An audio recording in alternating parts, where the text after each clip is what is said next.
અંબાલાલ પટેલની આગાહી પ્રમાણે રાજ્યના ખેડૂતો માટે માઠા સમાચાર।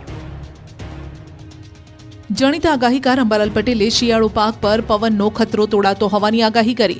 અંબાલાલ પટેલે આગામી 3 દિવસમાં રાજ્યમાં ભારે પવન ફૂંકાવાની આગાહી કરી છે, જેના કારણે ઘઉં, બાજરી, મકાઈ તેમજ બાગાયતી પાક ઢળી પડશે તેવી આગાહી છે। અરબ સાગરમાં હિલચાલના કારણે રાજ્યમાં 15 થી 20 કિલોમીટરની ઝડપે પવન ફૂંકાઈ શકે છે। રાજ્યમાં હાલ ઠંડીમાં ઘટાડો થવાની પણ આગાહી છે। જો કે અંબાલાલનું કહેવું છે કે મધ્ય ગુજરાતના ભાગોમાં ઠંડીમાં વધારો થઈ શકે છે અને 10 ફેબ્રુઆરી બાદ મધ્ય ગુજરાતમાં ગરમી પણ વધશે। રાજ્યમાં 19 ફેબ્રુઆરી બાદ ઉનાળા જેવી ગરમીનો અનુભવ થશે। તાપમાન 35 ડિગ્રી સુધી પહોંચશે, સાથે માર્ચમાં ગરમીનો પારો 40 ડિગ્રી સુધી પહોંચવાની શક્યતા છે। જો કે 26 એપ્રિલથી રાજ્યમાં વિધિવત રીતે ઉનાળાની શરૂઆત થશે। મે માસમાં ગરમીનો પારો 45 ડિગ્રી પાર જવાની શક્યતા છે। સાથે જ પાડોશી રાજ્યમાં ગરમીનો પારો 50 ડિગ્રીએ પહોંચી શકે છે। છેલ્લા 1 મહિનાથી વલસાડમાં તરખાટ મચાવતી ચેઇન સ્નેચિંગ ગેંગને ઝડપી લેવામાં પોલીસે સફળતા મળી। વલસાડ જિલ્લામાં છેલ્લા 1 મહિનામાં ચેઇન સ્નેચિંગ અને ચોરીની ઘટનાઓમાં વધારો થયો છે। પોલીસે તસ્કરોને ઝડપી લેવા માટે ઓપરેશન શરૂ કર્યું, જેમાં તેમને સફળતા મળી। વલસાડ રૂરલ પોલીસ સ્ટેશન હદમાં 2 મહિલાઓના ગળામાં ચેઇન આંચકી ફરાર થઈ ગયા હતા, તો તિથલ રોડ પર બાઇક પર આવેલા 2 શખ્સોએ મહિલાના ગળામાંથી ચેઇન સ્નેચિંગનો પ્રયાસ કર્યો। સ્થાનિકોને હથિયાર બતાવી ધમકી આપી ફરાર થયા। આ પ્રકારની ઘટનાઓ જિલ્લા પોલીસ માટે માથાનો દુખાવો બની છે। એક જ મોડસ ઓપરેન્ડીથી ઘટનાને અંજામ આપતી ગેંગને ઝડપી લેવા પોલીસે 500થી વધારે સીસીટીવી ચેક કર્યા। બાતમી દારૂનું નેટવર્ક પણ સક્રિય કર્યું। પોલીસ તપાસમાં હતી અને તે સમયે ભિલાડ ચેકપોસ્ટ નજીકથી પસાર થતા બાઇક સવારને અટકાવીને પૂછપરછ કરતા તેમની પાસેથી દેશી તમંચો મળી આવ્યો। તેમની આગવી ઢબે પૂછપરછ કરતા કબૂલાત આપી હતી કે તેઓ પહેલા બાઇકની ચોરી કરતા અને બાદમાં ચેઇન સ્નેચિંગને અંજામ આપતા। લોકોને ધમકી આપવા માટે તેઓ ઉત્તર પ્રદેશથી હથિયાર પણ મંગાવતા હતા।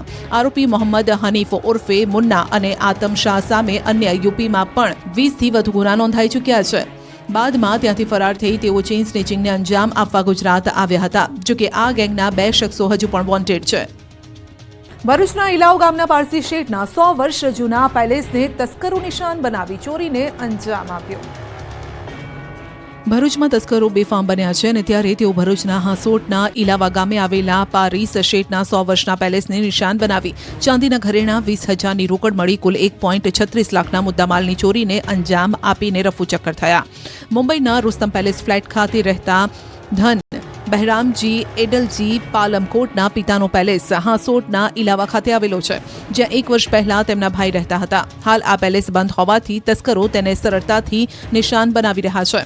29 જાન્યુઆરીના રોજ ધન બહેરામ એડલજી પાલમકોટ ઇલાવા પેલેસ પર આવ્યા ત્યારે તેઓએ પેલેસનો દરવાજો ખોલીને જોયું તો સામાન વેરવિખેર હતો। અંદર તપાસ કરતા રોકડ તેમજ ચાંદીના ઘરેણા ગાયબ હતા। તપાસમાં સામે આવ્યું કે તસ્કરો પાછળના ભાગની બારી તોડી અંદર પ્રવેશ્યા, ચોરીને અંજામ આપી ફરાર થઈ ગયા।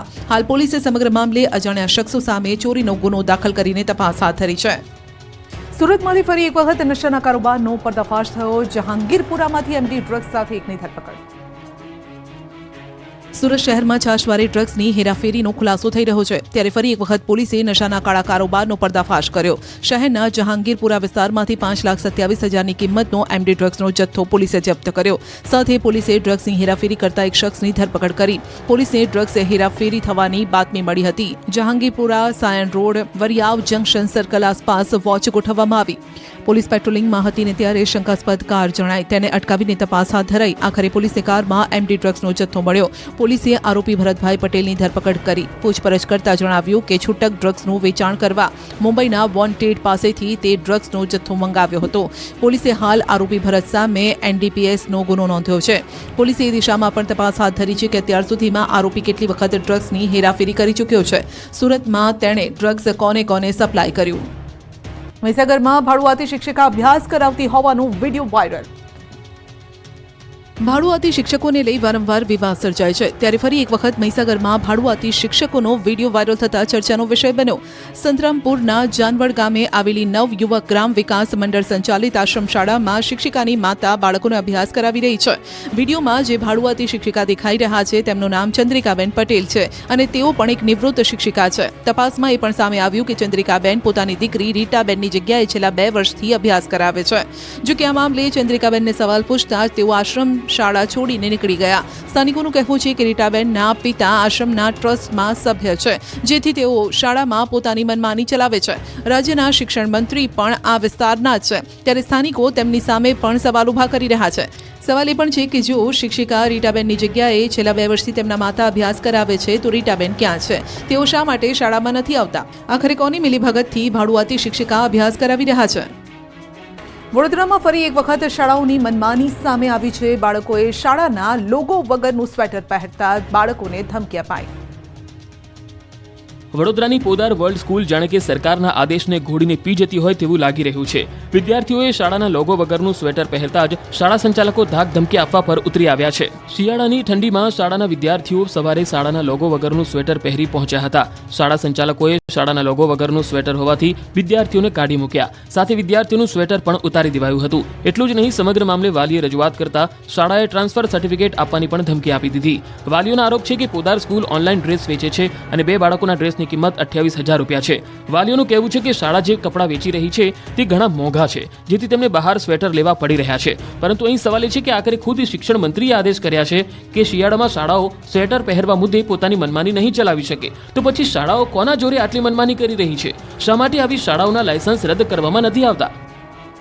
ખંભાત નગરપાલિકાની વોર્ડ મીટિંગ તોફાની બની. ભ્રષ્ટાચાર મુદ્દે સત્તાપક્ષ અને વિપક્ષ સામસામે આવ્યા.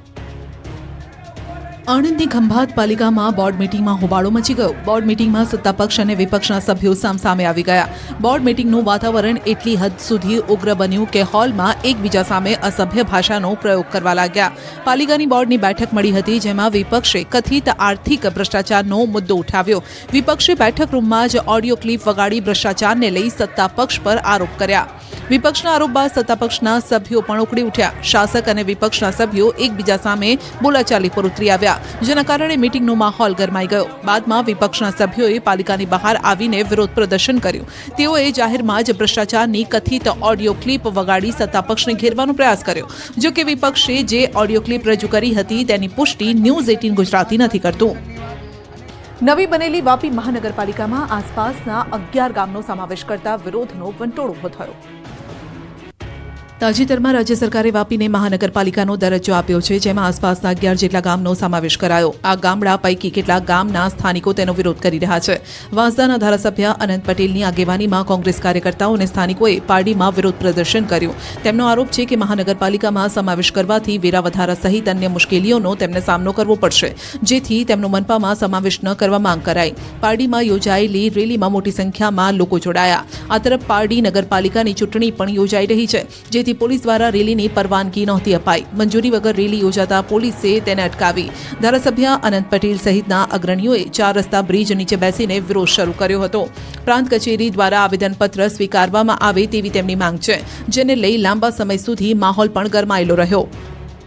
બોટાદ નગરપાલિકામાં ચૂંટણીનો સંગ્રામ જામ્યો છે. કેબિનેટ મંત્રી અને જિલ્લા પ્રભારી ભાનુબેન બાબરિયા બોટાદમાં પ્રચારનો પ્રારંભ કરાવ્યો. બોટાદ નગરપાલિકાની ચૂંટણીને લઈ ભાજપે પ્રચાર પ્રસાર તેજ કર્યો. ભાજપે બોટાદ જિલ્લાની જવાબદારી કેબિનેટ મંત્રી ભાનુ બાબરિયાને આપી.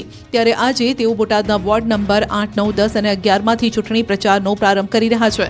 ભાનુ બાબરિયાએ ઢોલ નગાડા સાથે ડોર ટુ ડોર પ્રચાર શરૂ કર્યો. તેઓએ ભાજપના ઉમેદવારોને મત આપી અને જીતાડવા અપીલ કરી. ભાનુ બાબરિયાએ સ્થાનિક આગેવાનો સાથે ચૂંટણીને લઈ બેઠક યોજીને જરૂરી માર્ગદર્શન આપ્યું. ગત ચૂંટણીમાં ભાજપને બોટાદ પાલિકામાંથી 44માંથી 40 બેઠક પર જીત મળી હતી, ત્યારે આ વખતે ભાજપ બોટાદમાં ક્લીન સ્વીપના ઉદ્દેશ સાથે મેદાનમાં ઉતરી છે. ભાનુ બાબરિયાએ આ વખતે પાલિકામાં તમામ 44 બેઠક જીતવાનો વિશ્વાસ વ્યક્ત કર્યો. જો કે આ વખતે પહેલાથી જ 10 બેઠકો પર ભાજપનો બિનહરીફ વિજય થયો છે, ત્યારે હવે 34 બેઠકો પર જીત માટે ભાજપ કોંગ્રેસ મથામણ કરી રહી છે. ડિપોર્ટ થઈને માદરે વતન પહોંચેલા ગુજરાતીઓના પોલીસે નિવેદન નોંધ્યા અને સાથે જ ગુનાખોરી જણાશે તો કાર્યવાહી પણ થશે. અમેરિકાથી 33 ગુજરાતીઓને ડિપોર્ટ કરાયા છે, જેમાં મોટા ભાગે ઉત્તર ગુજરાતના લોકોની સંખ્યા વધુ છે. તમામ લોકો આજે માદરે વતન પહોંચ્યા. સાથે જ પોલીસે આ તમામ લોકોના નિવેદન નોંધ્યા. મહેસાણાના ચંદ્રનગર ડભાલા ગામના નિકિતાબેન ઘરે પહોંચતા જ ન્યૂઝ 18ની ટીમ પણ ત્યાં પહોંચી. જો કે તેમના પરિવારે મીડિયા સામે કંઈ પણ બોલવાનો ઇનકાર કર્યો. માણસાના બાપુપુરા ગામના બળદેવભાઈ ચૌધરી પરત ફરતા જ પરિવારમાં સન્નાટો છવાયો. 3000ની વસ્તી ધરાવતા બાપુપુરા ગામમાં અંદાજે 600 લોકો વિદેશમાં હોવાની ચર્ચા છે. ડીસાના ધાનેરાના બીનાબેન રામીને પણ પોલીસ સ્ટેશનમાં લવાયા, જ્યાં પોલીસે તેમનું નિવેદન નોંધ્યું. પોલીસે વેરિફિકેશન અને પૂછપરછ બાદ યુવતીને પોલીસે પરિવારને સોંપી. આ તરફ પાટણના મણુંદ ગામના પટેલ પરિવારની પણ ઘર વાપસી થઈ. પોલીસ વહેલી સવારે પરિવારને લઈને ઘરે પહોંચી હતી. થોડા સમયમાં જ ગભરાઈને આખો પરિવાર ઘરે તાળા મારીને સ્નેહીજનોના ઘરે જવા નીકળી ગયો.